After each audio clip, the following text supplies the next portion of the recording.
السلام علیکم ورحمۃ اللہ تعالی وبرکاتہ۔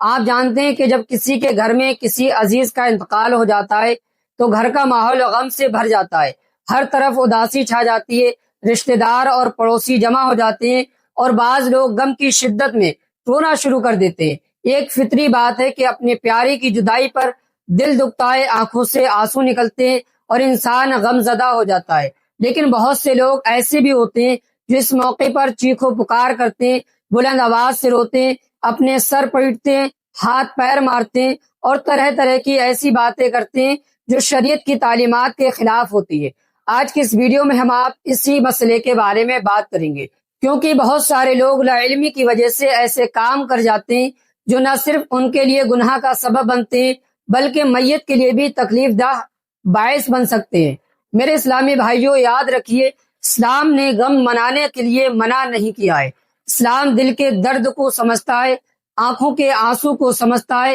اور اپنے پیاروں کی جدائی کا غم بھی تسلیم کرتا ہے، لیکن اسلام نے صبر اور برداشت کی تعلیم بھی دی ہے۔ شریعت نے اس بات کی اجازت دی ہے کہ انسان غم کی وجہ سے رو لے، اس کی آنکھوں سے آنسو بہہ جائیں، اس کا دل غم زدہ ہو جائے، لیکن شور و گل کرنا، چیخو چلانا، نوحہ کرنا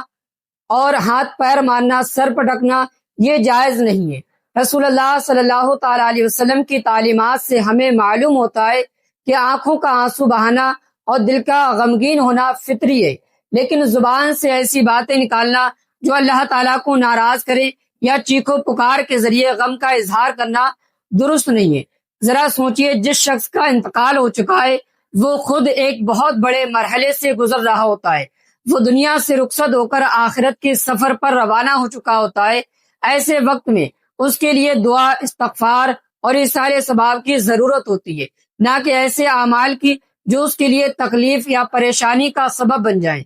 بزرگان دین فرماتے ہیں کہ میت بعض چیزوں کو محسوس کرتی ہے، یہاں تک کہ بعض روایات میں یہ بھی ذکر کیا گیا ہے کہ میت کو بعض تکلیف دہ چیزوں کا احساس ہوتا ہے، لہٰذا جب لوگ اس کے پاس بیٹھ کر چیخو پکار کرتے ہیں، بلند آواز سے روتے ہیں یا اس کے جسم کو بار بار جھنجھوڑتے ہیں تو یہ عمل نامناسب ہوتا ہے۔ اکثر یہ دیکھا گیا ہے کہ بعض عورتیں یا رشتہ دار میت کے ہاتھ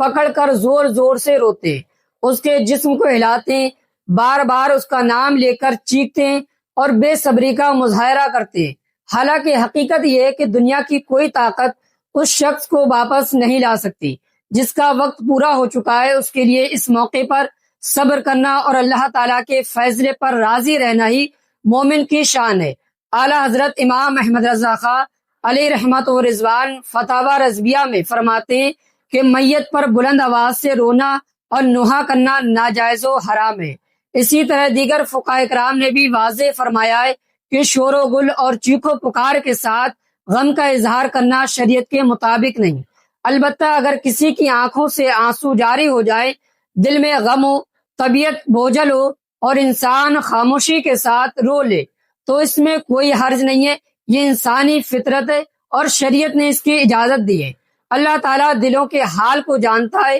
اور وہ اپنے بندوں کی کمزوریوں سے بھی واقف ہے۔ میرے پیارے دوستو، جب بھی کسی عزیز کا انتقال ہو جائے تو اس وقت سب سے زیادہ ضرورت صبر کی ہوتی ہے۔ یاد رکھیے، صبر کا مطلب یہ نہیں کہ انسان کو غم نہ ہو، بلکہ صبر کا مطلب یہ ہے کہ غم کے باوجود اللہ تعالیٰ کی رضا پر راضی رہا جائے اور کوئی ایسا کام نہ کیا جائے جو شریعت کے خلاف ہو۔ اس لیے کہ اگر خدا نخواستہ آپ کے گھر میں کسی کا انتقال ہو جائے تو چیخو پکار کرنے کے بجائے قرآن پاک کی تلاوت کریں، درود شریف پڑھیں، دعا کریں، استغفار کریں اور میت کے لیے اصالہ ثواب کریں۔ یہی وہ اعمال ہیں جو میت کو فائدہ پہنچاتے ہیں اور یہی وہ طریقہ ہے جو اسلام نے ہمیں سکھایا ہے۔ اللہ تعالی ہمیں صبر کی توفیق عطا فرمائے، ہمیں شریعت کے مطابق زندگی گزارنے کی سعادت نصیب فرمائے اور ہمارے مرحومین کی کامل مغفرت فرمائے۔ آمین۔ السلام علیکم ورحمۃ اللہ تعالی وبرکاتہ۔